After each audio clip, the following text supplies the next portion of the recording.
السلام علیکم دوستو، آج کی اس ویڈیو میں آپ کو بتانے جا رہا ہوں محرمات نکاح، یعنی کن کن عورتوں سے نکاح کرنا جائز ہے۔ ویڈیو شروع کرتے ہیں۔ محرمات اسلامی شریعت میں جن عورتوں سے نکاح کو حرام قرار دیا گیا ہے انہیں محرمات نکاح کہا جاتا ہے۔ محرمات کی دو قسمیں ہیں، محرمات ابدیہ، محرمات وقتیہ۔ محرمات ابدیہ یعنی وہ عورتیں جن سے ہمیشہ کے لیے نکاح حرام ہے انہیں محرمات ابدیہ کہا جاتا ہے، اور محرمات وقتیہ یعنی وہ عورتیں جو کسی خاص حالت کی بنا پر حرام ہیں اور اس حالت کے ختم ہو جانے کے بعد حلال ہو جاتی ہیں۔ ابدی تحریم کے 3 اسباب ہیں: نسب، مسارات، رضاعت۔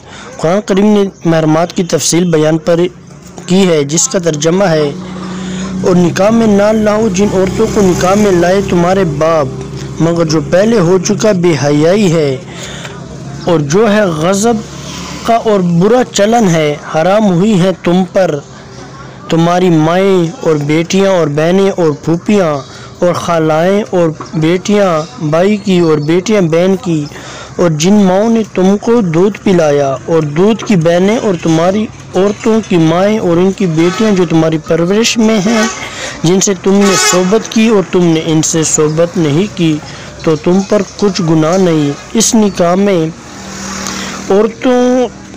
عورتیں تمہاری بیٹیوں کی جو تمہاری پشت سے ہیں، اور یہ کہ اکٹھا کر دو بہنوں کو مگر جو پہلے ہو چکا، بے شک اللہ بخشنے والا اور مہربان ہے۔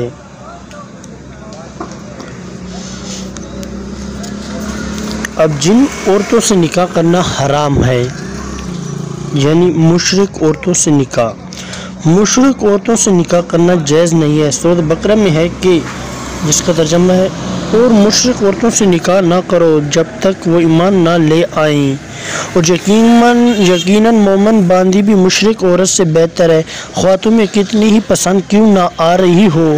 اور مشرک مردوں سے اپنی عورتوں کی شادیاں نہ کرو جب تک وہ ایمان نہ لے آئیں، اور یقیناً ایک مومن غلام بھی ایک مشرک سے بہتر ہے، اگرچہ وہ تمہیں کتنا ہی پسند کیوں نہ ہو۔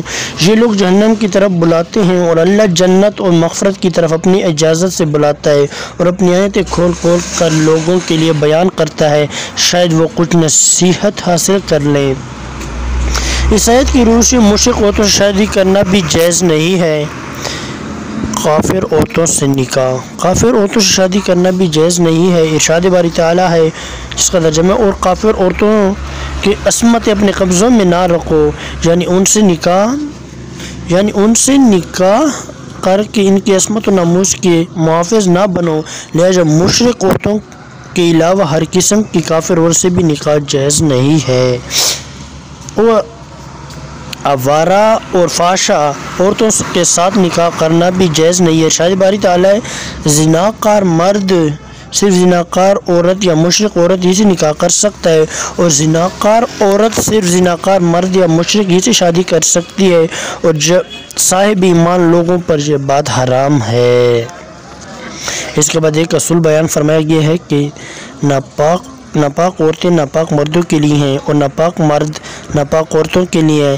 یہ پاک مرد اور پاک عورتیں بری ہیں، انہیں تہمتوں سے جو کہتے ہیں ان کے لیے مغفرت و عزت کی روزی ہو۔ اہل کتاب عورتوں سے نکاح کرنا۔ پہلے بتایا جو ہے کہ کافر اور مشرک عورتوں سے نکاح جائز نہیں، البتہ اہل کتاب یعنی یہودیوں اور نصرانی عورتوں سے نکاح کرنے کی گنجائش ہے۔ سورۃ المائدہ میں ارشاد ہے کہ تمہارے لیے پاکیزہ چیزیں حلال کر دی گئی ہیں، اور ان لوگوں کا کھانا جنہیں کتاب دی گئی ہیں تمہارے لیے حلال ہیں، اور مسلمان پاک دامن عورتیں اور ان لوگوں کی پاک دامن عورتیں جنہیں تم سے پہلے کتاب دی جا چکی ہیں حلال ہیں، بشرط یہ کہ تم ان کے مہر ادا کر دو اور پاک دامن رہتے ہوئے ان سے نکاح کرو شہوت رانی کے لیے اور یارانہ گانٹنے کے لیے ان سے تعلق قائم نہ کرو، اور جو شخص ایمان کا منکر ہوا اس کے عمل ضائع ہو گئے اور وہ آخرت میں نقصان پانے والوں میں ہوگا۔